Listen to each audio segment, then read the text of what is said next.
To help Wu Junlin become emperor, I nearly risked my life. Everyone thought I would take this opportunity to enter the imperial harem. When Wu Junlin heard this, he frowned displeasedly. Your status is too low to be a consort, you can only be a minor attendant. I quickly shook my head, a bit embarrassed, and rubbed my hands together. I also want to be granted a title of general or marquis and riches. A fortune in gold. After being away for 5 years, my men at home probably can't support the family. Ding! This novel reminds you to click the subscribe button in the bottom right corner to read the complete novel. On the day Wu Junlin rewarded us based on our merits, he deliberately skipped over me. Xiao Lu, who delivered the news, was granted the title of Marquis Lu. The poor blind guy who took an arrow for him was granted the title of Marquis Zhao. Even the guiding dog was given the name Divine Dog by him. Only I was carried into the palace in a small sedan chair. The palace was remote and simple, and I was pacing anxiously inside. I took out the last few copper coins I had and slipped them to the young eunuch, who brought me the news, pleading for him to pass on a message. The young eunuch weighed the coins, tossed them aside, and sneered. Any Tom, Dick, or Harry thinks they can be the master, but they don't know the harem already has a mistress. I paused, realizing he was referring to Xiao Rulin, the empress of country Wu. She was also Wu Junlin's beloved. She was of noble birth, graceful and elegant, and smiled with the innocence expected of a lady of the court. Even when plotting against someone, she had a serene demeanor. Junlin, the journey from the south to the capital was long, why not have your maid serve me? Junlin, my jade pendant is missing, your maid has sticky fingers. Junlin, I caught her in an illicit affair with a stable boy from my mansion. You should sell her off. The young eunuch slammed the door shut with a bang. Coming back to my senses, I picked up the copper coins from the ground and sighed, rubbing my forehead in exasperation. Why does everyone think my feelings for Wu Junlin are deep and loyal? Clearly, my initial wish was to be granted a title of general or marquis and riches. 5 years ago, I was a bandit leader, disguising myself as a man to save the deposed crown prince, who had been demoted to a commoner. We got along well and even became sworn brothers of different surnames. At that time, his eyes were bloodshot as he patted his chest, making a promise to me. If one day I return to the capital, I will grant Brogu a title of nobility. Those years, the aristocrats indulged in pleasure, and the common people were displaced, drifting without a place to call home. The bold ones like me occupied a mountain to make a living, and the timid ones perished under the hooves of noblemen's horses. And who could resist the temptation of having a whole page in the family history? So, I agreed immediately. These years, I accompanied him in battles across the land, fighting from the frontiers to the capital. I shielded him from swords and survived poison for him. In the most difficult times, I was gravely injured, with no medicine to treat my wounds. I kept silent, but he cried until his eyes were red, knocking on doors, begging for help for me. Yet unexpectedly, when he discovered I was a woman, everything changed. That day, as I was changing my bandages, he broke in. Seeing me naked, he seemed slightly astonished between his brows. Brogu, so your feelings for me are profound and loyal. Eagerly he spoke, Brogu, no, Qingyao, when I return to the capital. How about I marry you, and you become my consort? I shuddered all over, utterly shocked. Absolutely not. I still want to be granted a title and riches. It seemed he had never been rejected before, his face turned cold, and he left with a flurry of his sleeve. I originally thought that even as a woman, I could still stand shoulder to shoulder with him on the battlefield. But when I re-entered the study, Wu Junlin frowned. What are you doing here? This is not a place you should be. For the first time, I noticed how swiftly a man's attitude could change. Just a day earlier, he had put his arm around my shoulder, full of enthusiasm. Brogu, consider this city your territory. All just because I was a woman. Later, when things settled, he assigned me the task of protecting Xiao Rulin. I gritted my teeth and agreed. The temptation of being ennobled and promoted was too great. I had endured hardship for too long and desperately craved power. Unexpectedly, everyone believed I was deeply loyal to Wu Junlin, and even Wu Junlin himself believed it. As I pondered this, a eunuch's sharp voice came from outside the door. Her Majesty the Empress is here. The visitor was dressed in a golden wide-sleeved pomegranate dress, with a peony mark printed between her brows. Why do you not kneel upon seeing me? I hadn't had time to speak when a course maid jumped forward. Someone, give this wench 20 lashes. Xiao Rulin pretended to wave her hand to stop them. After all, she is the savior of the emperor, how can she be treated so lightly? I was a bit annoyed but still forced a smile and said respectfully, Your Highness, where is the emperor now? When will it be my turn to be rewarded for my merits?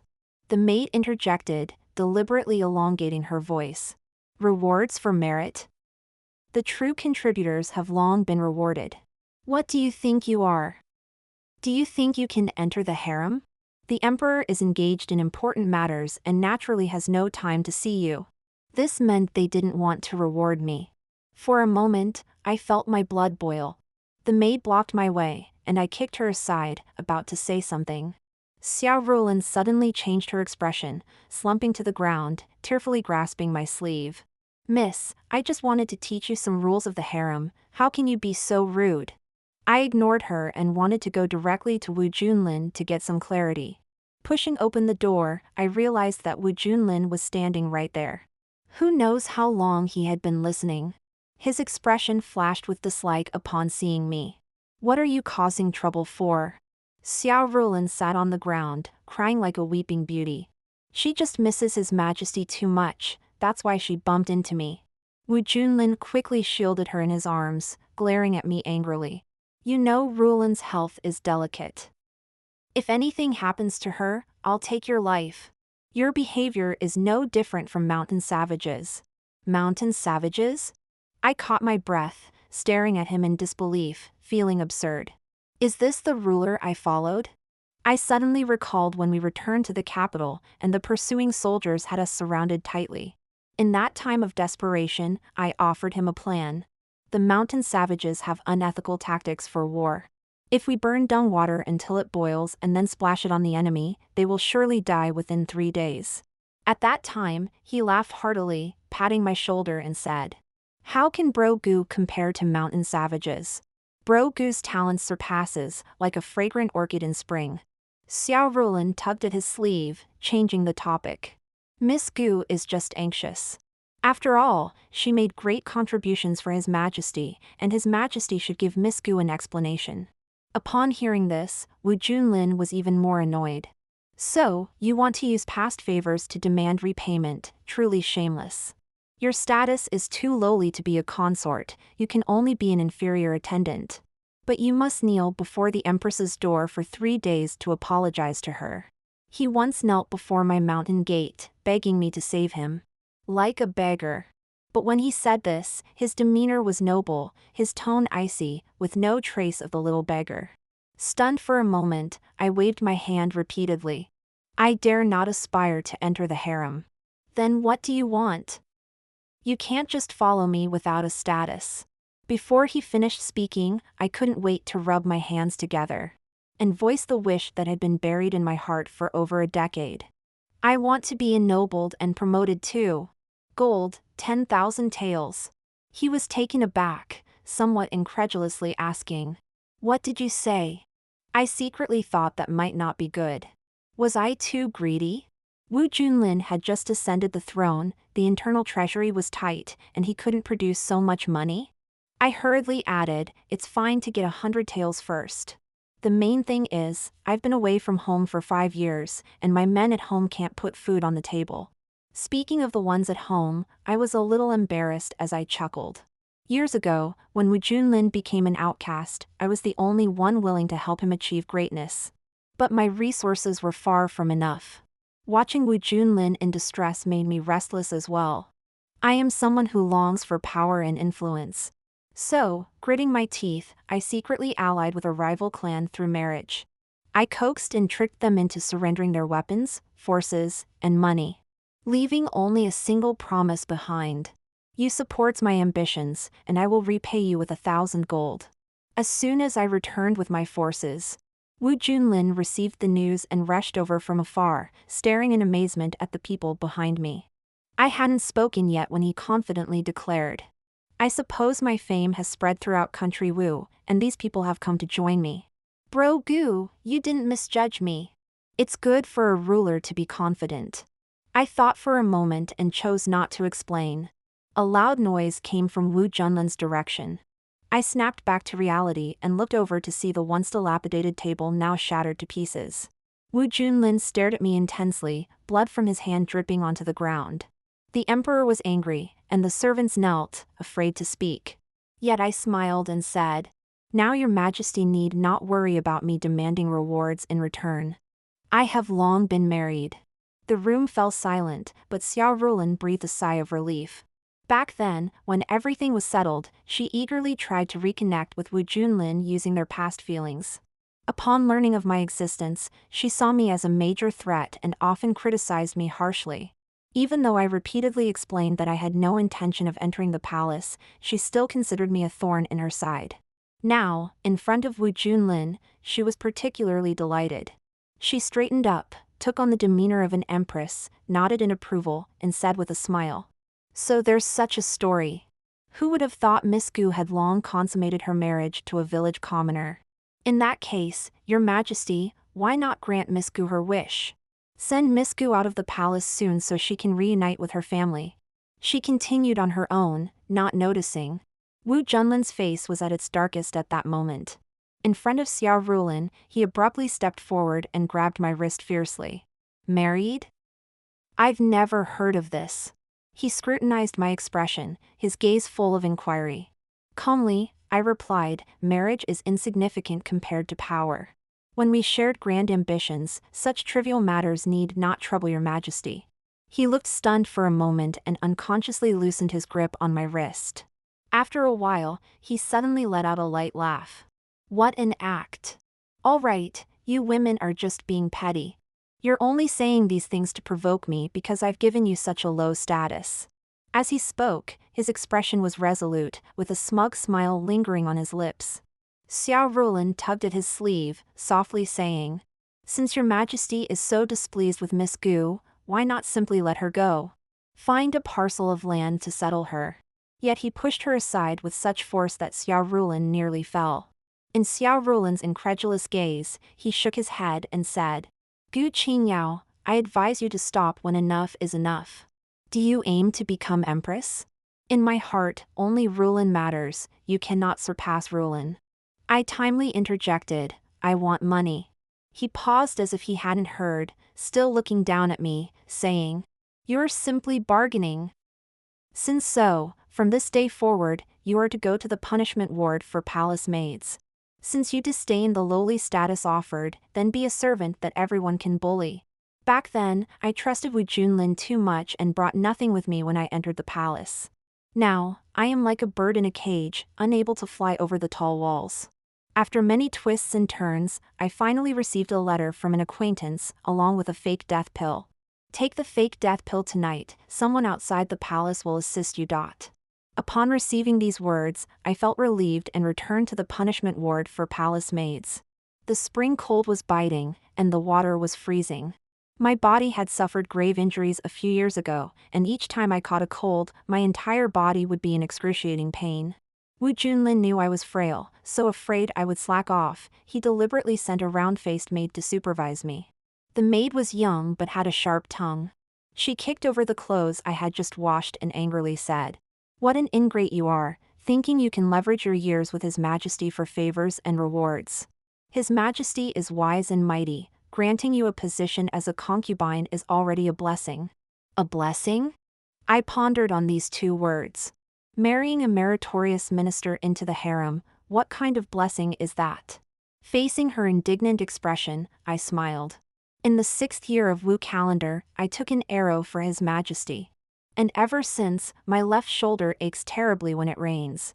In the 7th year, I drank a cup of poisonous wine for His Majesty, and I nearly died that year.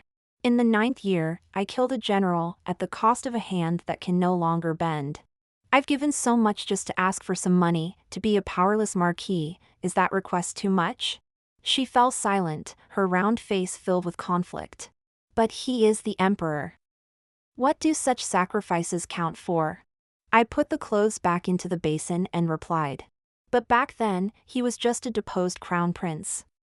Just like me, he was just an ant. She silently helped me fetch water. After a while, she asked, "Why do you want the title of marquis so much?" Her earnest face for a moment reminded me of my younger sister. Back then, my sister was screaming and crying, asking our father, "What is so good about this marquis title? We're about to starve to death, and you're still clinging to your glory." My father was once a marquis, inheriting the title and enjoying great splendor in his early years. In his old age, he realized he had no son to inherit his title. So he spent all his money searching for concubines and immortals. My sister and I were so poor we would drink only one bowl of rice soup a day, and he wouldn't spare us a glance. At night, the roof leaked everywhere, and we would be woken up by rain. Facing my sister's questioning, he looked surprised and muttered, "That's right. I still have daughters. If I sell them, I'll have money again." At that time, I was outside doing rough washing work. By the time I found out, it was already too late. I chased him to a whorehouse, intending to question him only to find he was gone. The girls in the whorehouse said that even at his death, he resented his title having no heir. I just want to know, what's so good about this title? A gust of cold wind blew, piercing my bones with pain. Coming back to my senses, I asked her, "Who doesn't want power? Who doesn't want money? Don't you want them? How come others get both money and a title, but when it's my turn, I'm to be his concubine? Is this a blessing or a punishment?" The maid fearfully tried to cover my mouth. "Hush, you can't say such things." Then suddenly, a voice came from behind. "What can't be said?" Xiao Rulin was still wearing the empress's luxurious attire, walking toward me with the help of a maid. The round-faced maid hurriedly knelt in salute, not forgetting to pull me down to kneel as well. Xiao Rulin stopped in front of me, suddenly grabbing my chin. "Why is it that you just won't go away? With such plain looks, why is it you can captivate His Majesty's heart?" Her tone was eerie, yet she spoke with a playful smile. I had wandered outside for years, my skin was dark and rough, and I used to be quite robust, not a pretty sight. I sighed softly and replied warmly, "Your Highness, I had no desire to enter the palace. I only came to await my reward." Xiao Rulin sneered and slapped me abruptly. Her expression was mocking. "Still thinking about a reward? You should be thankful you're still alive." Ignoring the pain in my cheek, I quickly stood up and questioned her. "What does this mean?" The rough maid beside Xiao Rulin gave me a hard push. "Seems like Ms. Gu isn't aware. Marquis Lu and Marquis Zhao were executed for treason by His Majesty at the palace gates. Their heads are still hanging on the city walls." Like a sudden bolt from the blue, my legs went weak, and I collapsed onto the ground. Chilled to the bone, I couldn't tell if the pain was from my heart or past wounds. It hurt, excruciatingly, making it hard to breathe. How could they have committed treason? The young Marquis Lu was yet to come of age and always called Wu Junlin brother. Marquis Zhao could hardly see, knew only a bit of martial arts. And every time Wu Junlin wavered, he'd stand by to consider a fortune, proclaiming Wu Junlin as a natural ruler. No one knew his fortune sticks were all lucky ones. The maid suddenly lifted her foot, kicked me hard in the chest, and knocked me over. Xiao Rulin seemed more pleased as she scanned my face. "Be sensible, don't pester His Majesty further, or you'll end up like them." I stared at her and sneered, "You know I'm not willing, yet you still torment me. Is it because you don't dare to confront Wu Junlin and only vent your anger on me?" In her rage, she stomped on my fingers hard. The round-faced maid screamed, "Your Highness, don't." Xiao Rulin glared at her harshly. "You pity her? Chen Tao, drag this wretch away and cut her tongue." "Your Highness, His Majesty has arrived," the round-faced maid said loudly, trembling on the ground. Xiao Rulin's expression froze, with a hint of panic as she turned around. Wu Junlin stood there, his face somber, revealing nothing of his thoughts. Terrified, Xiao Rulin knelt on the ground, crawled a few steps, like a cat nestling beside his feet. "Your Majesty." I just wanted to teach Miss Gu a lesson so she'd be more obedient. Her voice trembled, yet held a bit of hope. Wu Junlin cast a steady glance at me, reaching out to caress the jewels on Xiao Rulin's head, his tone slightly indulgent. Rulin, do as you please, she is but a mere wretch. While speaking, he wasn't looking at Xiao Rulin but at me. I didn't miss it, there was a secret hint of delight in his eyes. Xiao Rulin's face immediately broke into a smile. She stood up like a victor and trampled on my head heavily. My face scraped against rough sand, slowly oozing blood. See, you were wrong. I am the Empress. Even if I kill you now, what can be done? Wu Junlin stepped forward, squatted down, and intensely scrutinized my expression. His figure cast a shadow over me. At high noon, the sun was piercingly bright, I couldn't quite see his face as I looked up. He seemed like a grim specter. Are you angry? Does it hurt? In Xiao Rulin's presence, his voice was alluring. If you just yield to me, I'll immediately depose the Empress and make you the Empress. Xiao Rulin, paled with fright, collapsed on the ground. Your Majesty, you can't do this to me. Then you can do as you wish with her, and I won't interfere. His finger brushed the swelling on my face, his tone filled with false pity. Oh, by the way, your so-called husband, I already had him killed, so you don't have to worry about people gossiping later. I suddenly burst into laughter. I'm not angry. I'm just regretful. He slightly frowned, confused, regretful of what? Regretful that back then, I chose such an incompetent and tyrannical ruler like you. You're just like the late emperor, less than a beast. The cold wind made my whole body ache, and the fingers that had been stomped on were now swollen and unbearable. Yet, I was acutely aware that Wu Junlin was now a true, cold-blooded, and heartless emperor. But he wasn't like this initially. The year I met him, the wind and snow were heavy. He was dressed lightly and got into an argument with an old woman. I don't know what was said, but his face showed compassion. Before he turned to give his only remaining jade pendant to the old woman. From a distance, I overheard someone say, "He is the former crown prince. He was a kind person. On the day he entered the village, we drank heartily. He confided in me his deepest thoughts. He said his mother was forcefully married by his father emperor, and was melancholy every day, washing her face with tears. He said his father emperor was foolish and incompetent, indulgent, and senseless. If he were ever to ascend the throne, he would ensure the people lived in peace and prosperity. But now, despite his skills, he was just a useless person. He mentioned that the elderly woman outside cried endlessly over a bowl of porridge mixed with grit. And watching her made his heart ache. Men rarely cry, but when he spoke these words, he cried like a mischievous boy. That tear-soaked face from the past seemed to overlap with the present one. At this moment, Wu Junlin's brows were furrowed, his expression dark and inscrutable. When I was young, my father emperor told me, "I am the son of heaven, and anything I want, I can get. But with you, I still cherish old friendships and refuse to force things. Either you willingly surrender to me tonight, or you drink a cup of poisoned wine. Become my bro and have your head hung on the wall. Or become my woman, above all but one. Gu Qingyao, you choose for yourself." A profound sorrow spread from my heart, hatred surfaced, and nausea pressed against my tongue. I forcefully closed my eyes, my voice dry. I am willing to serve the emperor. I must leave tonight. Wu Junlin sent Xiao Rulin to the cold palace and placed me in her chamber. The palace was luxuriously splendid, lavishly decorated. The palace lamps were adorned with pearls, sandalwood pillars, and floors paved with gold bricks. It was a magnificence I had never seen in my life. Although I should have been excited, I just felt it was ludicrous. I thought about a lot of things, about our past, and how he looked down on women. In the end, I realized it was like the idiom, when the sly rabbit dies, the hound is cooked. I had never doubted the bond we shared as we fought side by side. But I had to admit, I misjudged him. A person like him has no feelings at all. Regret, hatred, and helplessness intertwined within me. It was not until this moment that I truly felt desolate. Outside, the palace was brightly decorated. Thousands of firecrackers were set off, and silver coins showered down, causing the palace servants to scramble for them. I took out the pill I had hidden at my waist and swallowed it without hesitation.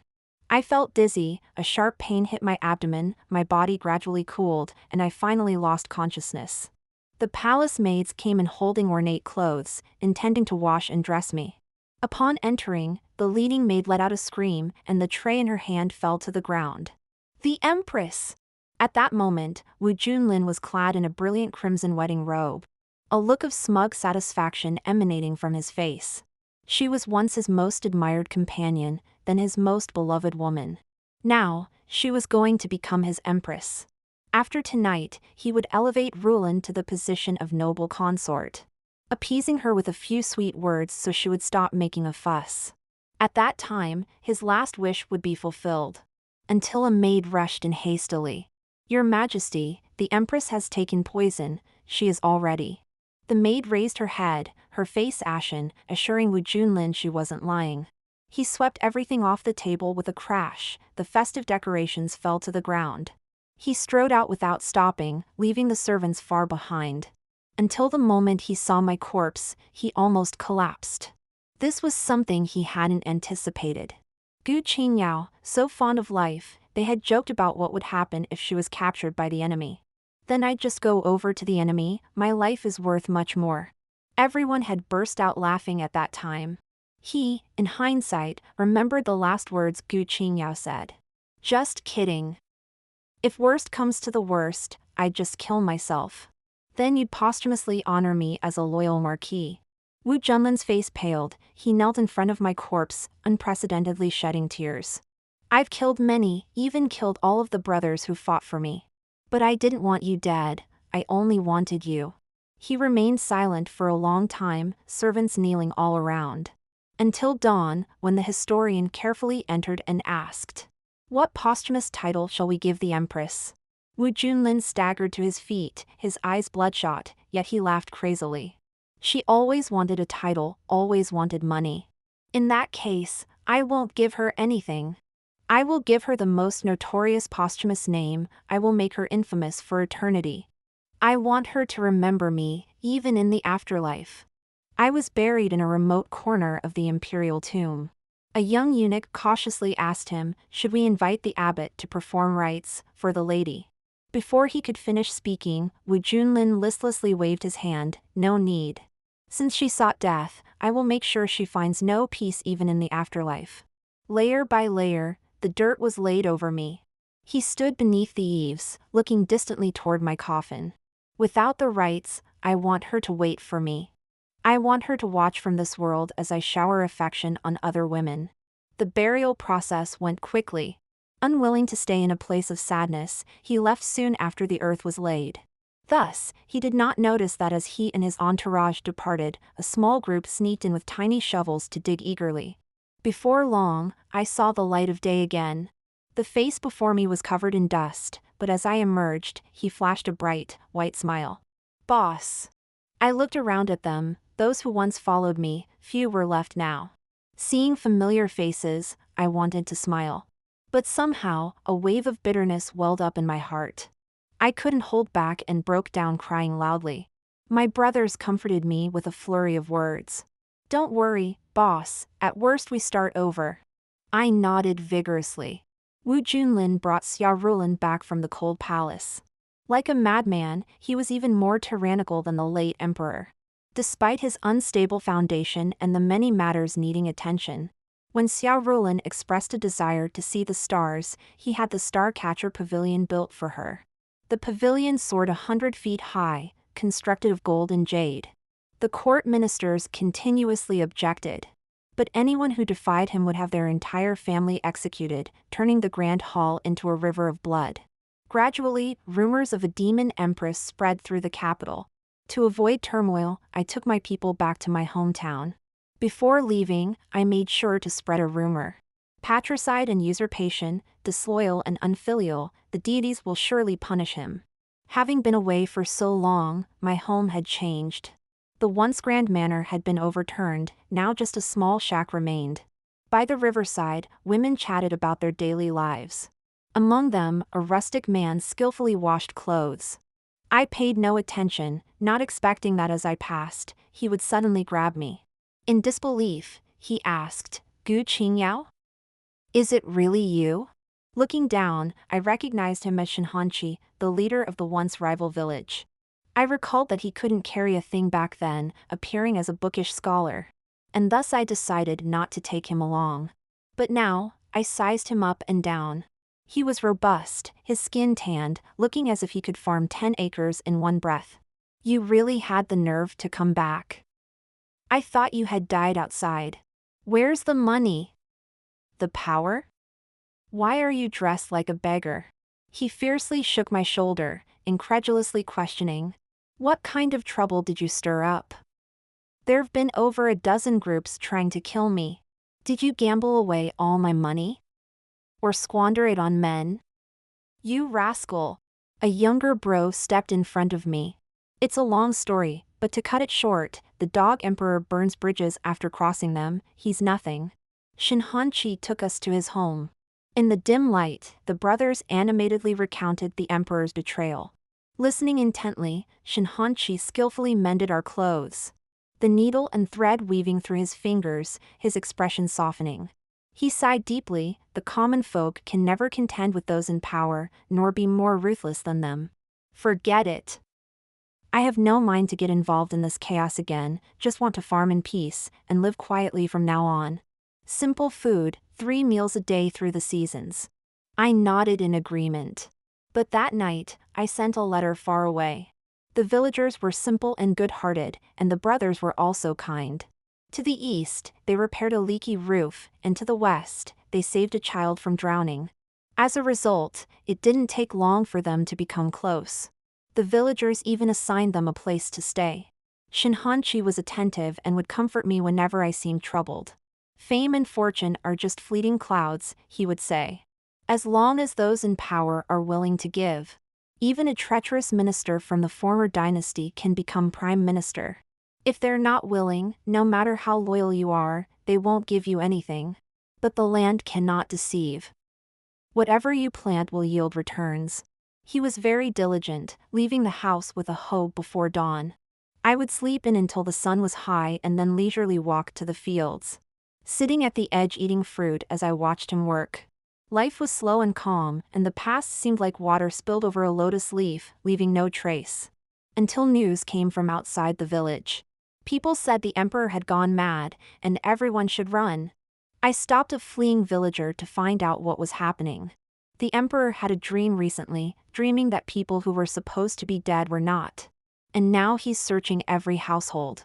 He plans to kill 10 people a day, and if he can't find that people, he'll just keep killing. The ministers disagree, but they have no choice. You better run. Who knows when they'll get to us?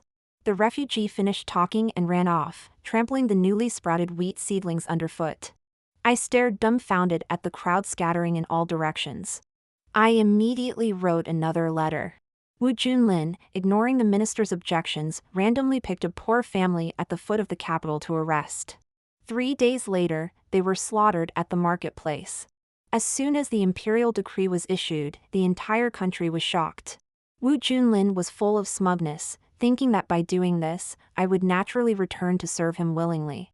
But he didn't expect that the people outside the capital would gather to revolt.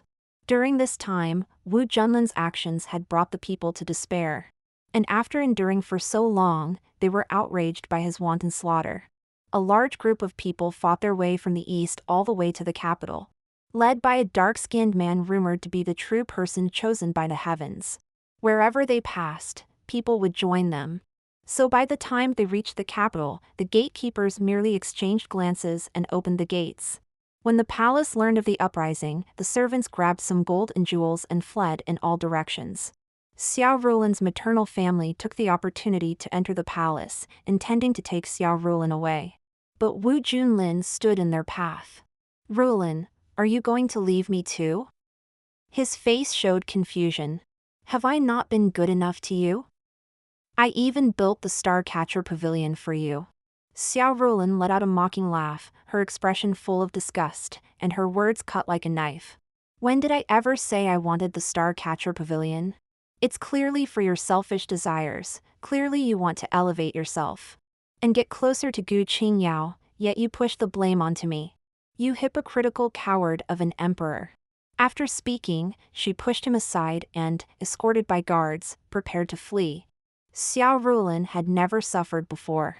When she came to the capital from the southern region, it was I who escorted her. Every aspect of the journey was managed to the highest standard. Therefore, she didn't yet understand. A person fleeing for their life does not wear fancy clothes. Wu Junlin got up from the ground, madly changing into a eunuch's robe. He murmured to himself, "Gu Qingyao's feelings for me are genuine. I must stay alive to find her, then I can rise once more. Qingyao is very soft-hearted. This time, I will surely give her the credit." The rain poured down, and the night was as dark as ink. Suddenly, the door was knocked. I noticed that Shinhanchi was deeply asleep, so I got up on my own, carrying a candlestick to open the door. The person outside was dressed in black, covering his face. He knelt on the ground, lamenting. "There's a flood in my hometown, and I've been unfortunate to fall into trouble. I beg for a kind heart to shelter me for one night." I looked down and saw him raising his head to meet my gaze. It was Wu Junlin. The sound of hoofbeats from the pursuing soldiers grew closer and closer. Wu Junlin's face showed a hint of urgency, even shedding 2 lines of clear tears. "Qingyao, let me in quickly. When I make a comeback, I will surely reward you lavishly." It was the exact same scenario as back then, when I took him in and brought about great disaster. But this time, I kicked him in the chest and raised my arm high, shouting, "Someone come quickly! The traitor emperor is here. Catch him quickly, or I won't be able to resist cutting off his head first." Horses neighed suddenly, galloping fast, accompanied by the shouts of the pursuing soldiers. "Wait! Leave the military merits for us." Wu Junlin didn't even have a chance to speak before he was seized and taken away. I went back inside, closed the door securely, and quietly lay down beside Shinhanchi. Feeling the warmth of the person beside me, I realized that I had been trembling all along. Shinhanchi turned sideways, holding me in his arms, speaking in a comforting tone as if soothing a child. "Sleep now, sleep. Tomorrow we have 2 acres of wheat to harvest." It was 2 months later when I heard news of Wu Junlin again. It was said that the new emperor, while browsing through old records, posthumously honored a female marquis. This female marquis had quite a connection with the previous dynasty's emperor. When the village lady by the river mentioned this, she was spitting with excitement and vigor. I couldn't help but step forward to join in on the gossip. They say this female marquis was initially an advisor for the former emperor. And when it came to rewarding merit, the former emperor insisted on she entering the palace as a concubine. Gasps erupted among those gathered. Is that something a person could do? Indeed, even the new emperor said so. He said Miss Gu curtailed military power with a cup of wine. Yet the dog emperor took his meritorious official into the harem. No wonder people became disheartened. So, ignoring the advice of others, he immediately decided to honor her as Marquis Gu. Hearing this, I shook my head and smiled, picked up the basket, and prepared to find Shinhanchi. He wanted to go into town yesterday to pick up some fabric and make clothes for me. "If we don't go soon, it'll be dark." The voices behind gradually faded away. What was that Marquis Gu's name again? I think it was Gu Qingyao. Extra, Wu Junlin's story. I have many meritorious officials, but Gu Qingyao is definitely the one I most admire. I know of his extraordinary talents, his dreams and ambitions, and his refusal to resign to fate. People like him are bound to become a significant threat. This gave me a great sense of crisis. Therefore, I decided the first thing I would do after ascending the throne would be to kill him. But he was too good to me. And he was too loyal. I could never find a suitable reason. As time passed, at night when I couldn't sleep, I would think about how to kill him, while secretly pondering why this man couldn't just be a woman. That day, I heard panting from inside the room and knew Gu Qingyao was changing bandages. The slight trembling, the gasps provoked by pain, impelled me to kick the door open. He, indeed, turned out to be a woman. And a woman who was gravely injured for me. She must have loved me to the extreme to endure such a harsh environment, I thought confidently. But she shook her head in panic. I only want to be granted a marquisate and a prime ministership, to have power and influence. Granted a marquisate and a ministership? What woman talks of being granted marquisate? She should join my harem, quietly becoming my woman. That's what I thought, and that's what I did. Once, my mother had been a married woman, and my father, attracted by her beauty, forcibly married her into the harem. First, he broke her pride, reducing her to dust. Then he restored her honor, becoming her world. My mother later became dutiful and virtuous. I was confident I could mold Gu Qingyao into a proper empress like my mother. That day, I saw Gu Qingyao crushed under Xiao Rulin's foot. Beyond the heartache and displeasure, I felt unprecedented joy. The extraordinarily talented Bro Gu Qingyao, who performed meritoriously for the dragon. At this moment, she was worth less than the lowest slave. No matter, I would treat her well henceforth. I would give her the highest honor. Gu Qingyao didn't save me. The head of the rebel army before me was merely an unremarkable farmhand. I don't understand. How did you turn the tables when the imperial guards had you surrounded? I asked softly. The rebel leader snorted, boil sewage until it's scalding, then pour it down. It'll strip the skin right off a living person. The familiar words sent a heavy tremor through my heart. The man impatiently raised his sword, blood dripping from it, falling to the ground droplet by droplet. Like a devil's requiem, I couldn't help but fall to my knees and plead for mercy. Please, don't kill me. The rebel leader was momentarily stunned, then chuckled coldly. When my brother was killed by the capital's nobles, he pleaded just like that. With that, he swung the sword down, and I only felt a searing pain at my neck as my head rolled to the ground. Consider yourself lucky. All right, pack up quickly. I still want to get home soon to have dinner with my wife. In my last moments of consciousness, I seemed to return to that time when Bro Gu was enthusiastically pointing at the map, saying, "You become the emperor of the Central Plains and entrust me to El City. At that time, if you summon, I will surely come." With all my remaining strength, I replied to him, "All right."